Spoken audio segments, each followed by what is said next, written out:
ಹಾದಿ ಬೀದಿಲಿ ಚರ್ಚೆ ಮಾಡುವಂಥ ವಿಚಾರನ ಇದು? ನೋಡಪ್ಪ, ನಾನು ಈ ಪಕ್ಷದ ಸಾಮಾನ್ಯ ಕಾರ್ಯಕರ್ತ.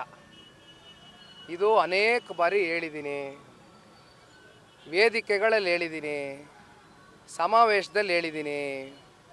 ಪಕ್ಷದ ಚೌಕಟ್ಟಿನಲ್ಲಿ ನಾವು ಕರೆದು ಜಿಲ್ಲೆ ನಾಯಕರುಗಳ ಜೊತೆ ಸಭೆಗಳು ಮಾಡಿದಾಗ, ಚರ್ಚೆಗಳು ಬಂದಾಗ ಆಗಲೂ ಕೂಡ ನಾನೊಬ್ಬ ಕಾರ್ಯಕರ್ತ ಅಂತಕ್ಕಂಥದ್ದನ್ನೇ ಈ ಪಕ್ಷದಲ್ಲಿ ಭಾವಿಸಿರ್ತಕ್ಕಂಥವನು. ಇದು ಒಂದು ಮಾತು ಹೇಳ್ತೇನಣ್ಣ, ಇಂಥ ವಿಚಾರಗಳು ಹಾದಿ ಬೀದಿಯಲ್ಲಿ ಚರ್ಚೆ ಮಾಡ್ತಕ್ಕಂಥ ವಿಚಾರ ಅಲ್ಲ, ಅಂಥ ಅನಿವಾರ್ಯತೆಯೂ ಕೂಡ ಸೃಷ್ಟಿಯಾಗಿಲ್ಲ. ಯಾರಾದರೂ ಒಂದು ಸ್ವಲ್ಪ ಕಾಮನ್ ಸೆನ್ಸ್ ಇರ್ತಕ್ಕಂಥ ವ್ಯಕ್ತಿ ಯಾವ ರೀತಿ ಮಾತನಾಡಬೇಕು, ಏನು ಮಾತನಾಡಬೇಕು, ಯಾವ ಸಂದರ್ಭದಲ್ಲಿ ಏನು ಹೇಳಬೇಕು ಅಂತಕ್ಕಂಥದ್ದನ್ನ ಅರ್ತಿ ಮಾತನಾಡಬೇಕಾಗ್ತದೆ. ನೋಡಿ, ಈಗ KR ಪೇಟೆ ಶಾಸಕರು ಮಂಡ್ಯ ಜಿಲ್ಲೆಯಲ್ಲಿ ಸದ್ಯಕ್ಕೆ 23ರ ವಿಧಾನಸಭಾ ಚುನಾವಣೆಯ ಫಲಿತಾಂಶ ಹೊರಗಡೆ ಬಂದ ಮೇಲೆ ಏಕೈಕ ಶಾಸಕರು ಮಂಜಣ್ಣ ಅವರು ಆಯ್ಕೆಯಾಗಿದ್ದಾರೆ. ಕರೆದಿದ್ದರು, ಪಕ್ಷ ಸೇರ್ಪಡೆ ಕಾರ್ಯಕ್ರಮ ಇತ್ತು, ಹೋಗಿದ್ದೆ. ವೇದಿಕೆ ಮೇಲೆ ನಿಂತಾಗ ನಾನೊಂದು ಮಾತು ಹೇಳಿದೆ, ಮಂಜಣ್ಣ, ನಿನಗೆ ಅವಕಾಶ ಸಿಕ್ಕದೆ ಕ್ಷೇತ್ರದಲ್ಲಿ ಸನ್ಮಾನ್ಯ ಕುಮಾರಣ್ಣ ಅವ್ರನ್ನ, ದೇವೇಗೌಡರು ಸಾಹೇಬ್ರನ್ನ ಪ್ರೀತಿಸ್ತಕ್ಕಂಥ ಒಂದು ದೊಡ್ಡ ವರ್ಗ ಅದೇ.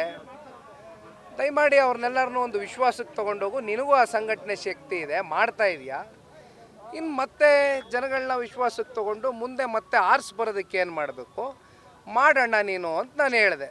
ಇದು ಹಾಲಿ ಶಾಸಕರು ಇರ್ತಕ್ಕಂಥ ಒಂದು ಕ್ಷೇತ್ರ, ತಪ್ಪೇನಿದೆ? ಅಲ್ಲಿ ಬಂದಿರತಕ್ಕಂಥವ್ರು ಯಾರಪ್ಪ? ಪಕ್ಷದ ಅಭಿಮಾನಿಗಳು, ಕಾರ್ಯಕರ್ತರು, ಮುಖಂಡರುಗಳು, ಸೇರ್ಪಡೆ ಕಾರ್ಯಕ್ರಮ.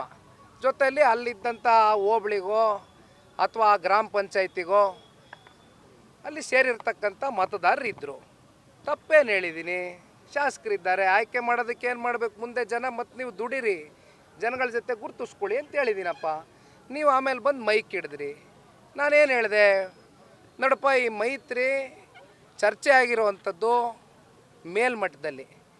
ಒಂದು ಕಡೆ ನಮ್ಮ ಮಿತ್ರ ಪಕ್ಷ ಭಾರತೀಯ ಜನತಾ ಪಾರ್ಟಿ ಒಂದು ರಾಷ್ಟ್ರೀಯ ಪಕ್ಷ, ನಮ್ಮದು ಒಂದು ಪ್ರಾದೇಶಿಕ ಪಕ್ಷ. ಪಕ್ಷದ ವರಿಷ್ಠರು ಸನ್ಮಾನ್ಯ ದೇವೇಗೌಡರು, ರಾಜ್ಯಾಧ್ಯಕ್ಷರು ಸನ್ಮಾನ್ಯ ಕುಮಾರಣ್ಣ ಅವರು, ಅವ್ರ ಹಂತದಲ್ಲಿ ಇವೆಲ್ಲ ಚರ್ಚೆ ಆಗಿರೋವಂಥದ್ದು. ಹಾಗಾಗಿ ಇದು ಯಾವುದೇ ಏನೇ ಚರ್ಚೆಗಳು ಇತ್ಯರ್ಥ ಆಗಬೇಕು ಅಂತಕ್ಕಂಥ ಆ ಸಂದರ್ಭ ಬಂದಾಗ, ಅಂದರೆ ಇದು ಚುನಾವಣೆ ಸಂದರ್ಭದಲ್ಲಿ ಚರ್ಚೆ ಬರ್ತಕ್ಕಂಥ ವಿಚಾರಗಳು, ಆಗ ದೊಡ್ಡ ಮಟ್ಟದಲ್ಲಿ ಕೂತ್ಕೊಂಡು ದೊಡ್ಡ ದೊಡ್ಡ ನಾಯಕರುಗಳು ಚರ್ಚೆಗಳು ಮಾಡಿ ಒಂದು ಒಳ್ಳೆ ತೀರ್ಮಾನ ತಗೋತಾರೆ. ಎರಡೂ ಪಕ್ಷದ ಕಾರ್ಯಕರ್ತರ ಪರಸ್ಪರ ಗೌರವ, ಅಭಿಮಾನ, ಪ್ರೀತಿ, ವಿಶ್ವಾಸದಿಂದ ನಡೆದಿರ್ತಕ್ಕಂಥ ಲೋಕಸಭಾ ಚುನಾವಣೆಯ ಫಲಿತಾಂಶ ಇವತ್ತೇನು ಚಿತ್ರದುರ್ಗದಿಂದ ಹಿಡಿದು ಅಪ್ ಟು ಚಾಮರಾಜನಗರದವರೆಗೂ ಕೂಡ, ಚಾಮರಾಜನಗರ ಒಂದು ವ್ಯತ್ಯಾಸ ಆಗಿದೆ ಅನ್ನೋದನ್ನು ಹೊರತುಪಡಿಸಿದರೆ ಇನ್ನು ಮಿಕ್ಕಂಥ ಹಳೆ ಮೈಸೂರು ಪ್ರಾಂತ್ಯದಲ್ಲಿ ಅಷ್ಟಕ್ಕಷ್ಟು ಕೂಡ NDA ಅಭ್ಯರ್ಥಿಗಳು ಗೆದ್ದಿರ್ತಕ್ಕಂಥದ್ದು.